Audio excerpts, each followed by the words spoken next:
na italaga ang 50 kilometrong bike lane sa 7 syudad sa Metro Manila. Ito ay para mabigyang daan ang biyahe ng mga bisikleta para sa malinis na hangin. Sa mga kasama ko na wala.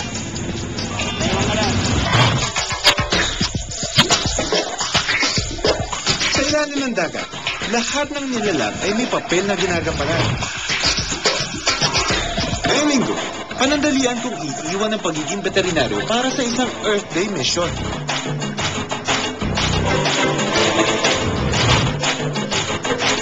Sa loob ng isang oras sa ilalim ng dagat, ito yung mga nakuha namin. Siyempre, meron din tayo nakuhang crown of thorns na sumisira ng mga corals. O Doc, Earth Day na. Oh, balita ko, nag-ride for clean air ka. Oo, nag-biking ako around Metro Manila, pare. Pero tingin ko dito sa Earth Day na to, dapat everyday is Earth Day. Kasi marami tayong pwedeng gawin sa pang-araw-araw para mas maging Earth-friendly. Tama ka, Romy, Ket. Yan ang tututukan natin ngayong gabi. Kahit ngayong gabi, samahan niyo kami sa isang Earth Day special. Ano nga bang Earth Day special?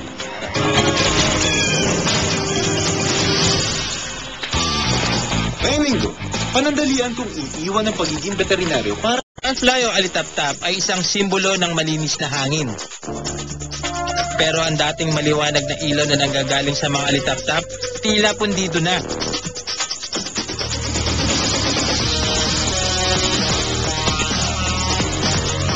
Paano kasi ang hangin nababalutan na ng polusyon? Ang itinuturong isa sa mga pangunahing dahilan, ang automobile emissions.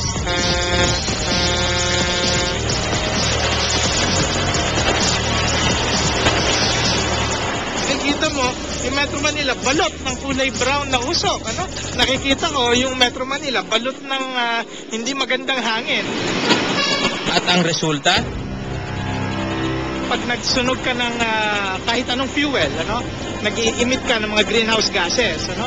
At yung greenhouse gases na yon, yun yung nagko-contribute sa global warming at sa climate change. Pero paano nga ba ito masusolusyonan?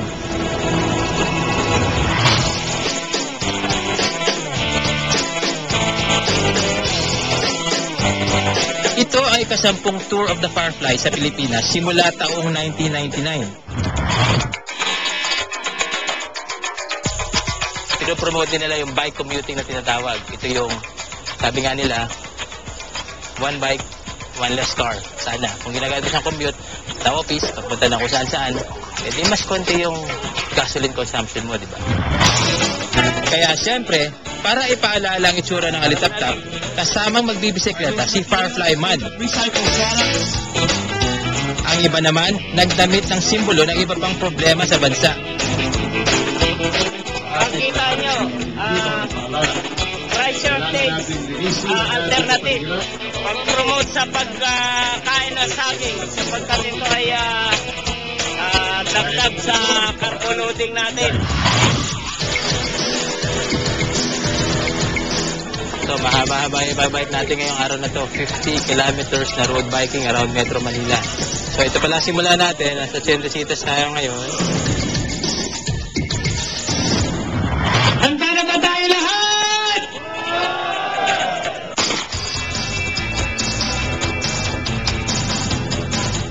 Kasama ko sa pag-iikot ang mahigit 5,000 bikers. Bata, matanda, lalaki at babae.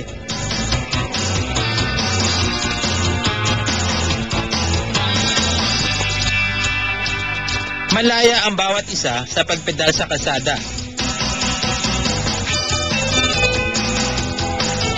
Sa mga kasama ko na wala. Ha? Bakit eh? Pero inagaw ito ng araw-araw na problema sa Metro Manila. Siyempre, kasabay nito ang usok na nanggagaling sa mga tambucho. Ang mga usok na ito o carbon emission ay nanggagaling sa mga gasolina. Napupunta ito sa atmosphere at doon naiipon. Ito naman ang nagiging dahilan para hindi makalabas ang init ng araw pabalik sa kalawakan. At nagiging resulta ng global warming kung saan maaaring maging sanhi ng matitinding bagyo, ipo-ipo, pagtaas ng sea levels at iba pa.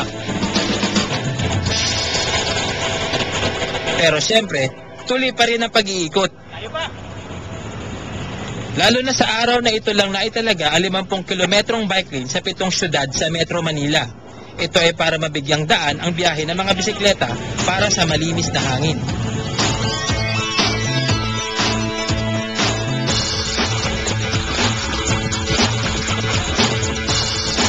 Ang kawalan ng bike lane, lalo na sa mga regular na araw, ay problema ng isang full-time bike commuter, tulad ni Ricky. Ang may dedicated bike lanes lang was Manila. Quezon City, yung kami Riverville, Camias lang.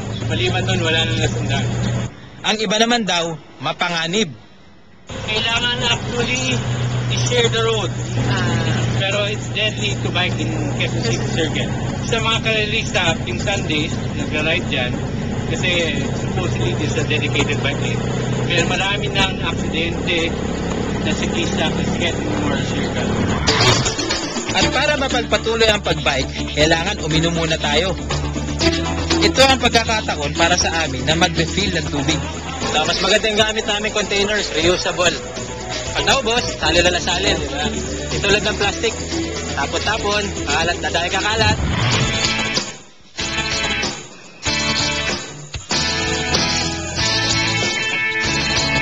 So, nandito tayo ngayon sa Marikina City. Alam niyo ho bang ito ang pinaka-friendly pagdating sa biking? So, meron tayo rito mga 55 kilometers na bike lanes. So, tama-tama kung ayaw mag-jeep, ayaw mag-push, pwede ka mag-bisikleta na lang.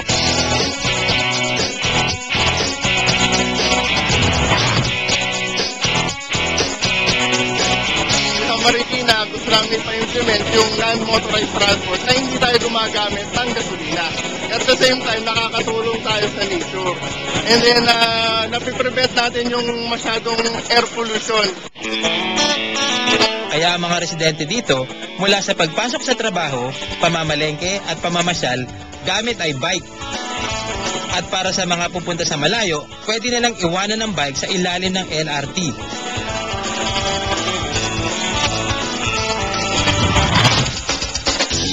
Sa patuloy na pag-iikot, kapansin-pansin ang saya ng mga kasama ko sa pagbibisikleta. Pero paano kaya maibabalik ang mga litap-tap sa Metro Manila kung hindi madali para sa marami ang ipagpalit ang sasakyang na gasolina?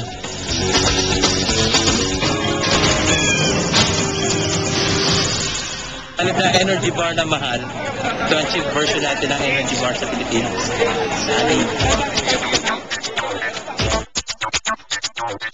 May paraang naisip ang ilan para mabuwasan ang carbon emission. Hindi siya nag-iimit ng pollution. Zero, almost zero pollution.